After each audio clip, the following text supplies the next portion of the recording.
É 17 de novembro e eu venho aqui para dizer para vocês o seguinte: sabe que foi encontrada uma tabuleta de cerâmica alguns séculos antes datada, né, de alguns séculos de antes da era cristã, que dizia que a juventude que eles tinham, do jeito que era, botava em dúvida o futuro da humanidade. Isso é verdade. Está em algum museu, agora não me lembro, nem fui buscar para. Mas isso é verdadeiro. Alguns séculos antes da era cristã já dizia isso. Isso me levou à reflexão sobre algo que também já li, né? De que todas as coisas que acontecem nos nossos cotidianos, nas nossas vidas, se repetem. De acordo com a época, com o tempo, as mazelas da humanidade, aquelas nossas tensões, elas se repetem. Evidentemente, vão se vestindo na qualidade do tempo que as abriga. Quando eu vejo as coisas que estão acontecendo, e às vezes me pergunto, mas como é que pode? Como é que a humanidade se deteriorou desta maneira? Né? Como é que determinadas situações ocorrem? Como é que determinados Bolsonaros nascem? Cara, tu vai para o passado, tu vai encontrar os Catilina, tu vai encontrar os Mussolini, tu vai encontrar os Hitler, tu vai encontrar gente exatamente igual àqueles que nós encontramos hoje. Pessoas, classes, aquelas guildas que organizaram a economia do medievo, a disputa entre patrícios e plebeus na Roma Antiga, Grécia, com 2/3 do seu povo composto por escravos, mas a mãe da democracia ocidental. Quando tu para e pensa e vê que a nossa realidade ela é medida a partir de um corte cognitivo que é cultural, portanto, ele simplesmente acontece, nós não agimos deliberadamente para fazer esse corte, tu percebe que o nosso mundo ele esquece as virtudes todas que o mundo oriental trouxe para a humanidade. Nós esquecemos, por exemplo, que a matemática, a geometria, a filosofia, a medicina, as grandes bibliotecas, os grandes apanhados do conhecimento da humanidade foram produzidos pelos árabes. Sim, a Península Ibérica foi ocupada pelos árabes durante 700 anos. Aquelas maravilhas que se encontram na Espanha, em Portugal, em pedaços da França. Aquilo são construções que vêm do mundo árabe. Os mouros na Espanha, a primeira universidade. E aí eu me pego pensando o que exatamente modifica na nossa crescente incapacidade de, como humanidade, melhorar. O que está acontecendo?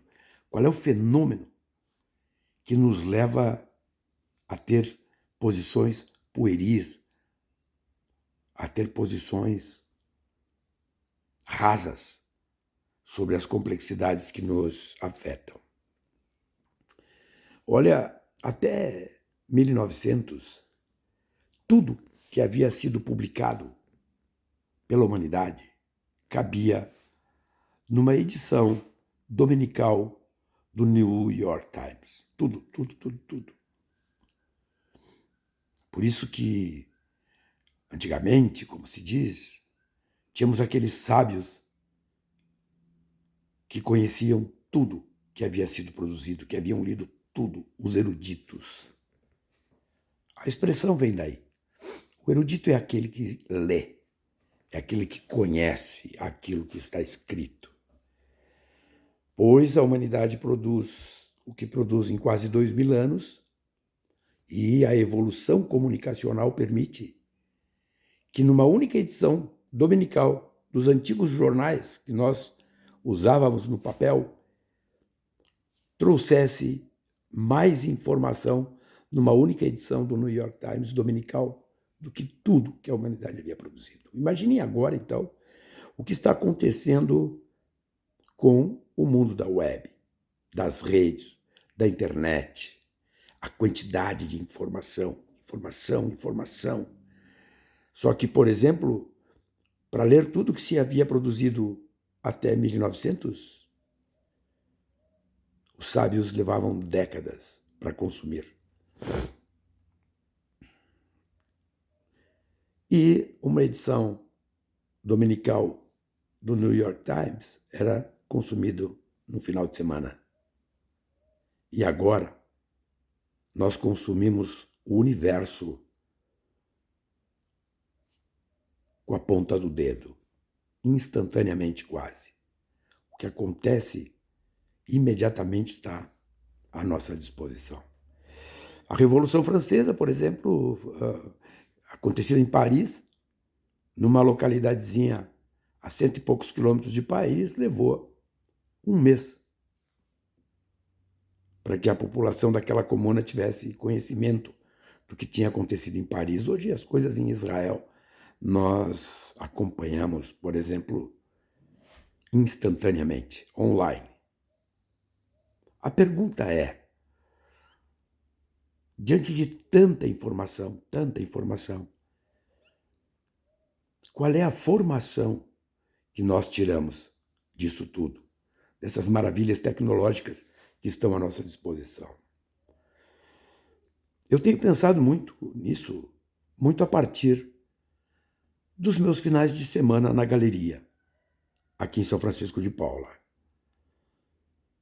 Eu tenho pensado muito nisso quando eu vejo o mundo das artes visuais, especialmente, que é aqui eu tenho me dedicado, ir sucumbindo aos oportunismos do cotidiano, às digitalizações vazias e aquele processo que é muito ruim,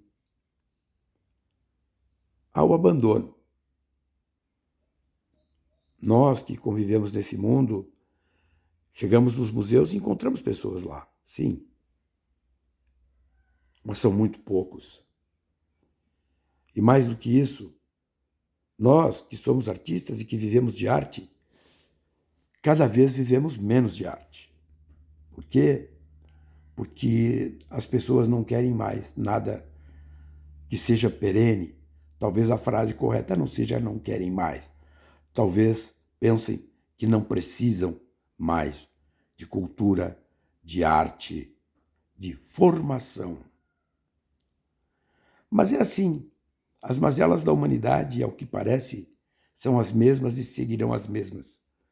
As guerras são as mesmas e continuarão as mesmas. As barbaridades, para nós, parecem cada dia mais barbaridades. Talvez não seja pela substância que elas representam, mas pela velocidade com que temos acesso a nós mesmos, nos vendo nas redes, o que nós, humanidade, somos capazes de fazer e sempre fizemos. Bom, isso que eu estou fazendo aqui também é um produto que eu diria meio que em extinção. Refletir, pensar sobre nós mesmos. Mas eu tenho um objetivo na vida.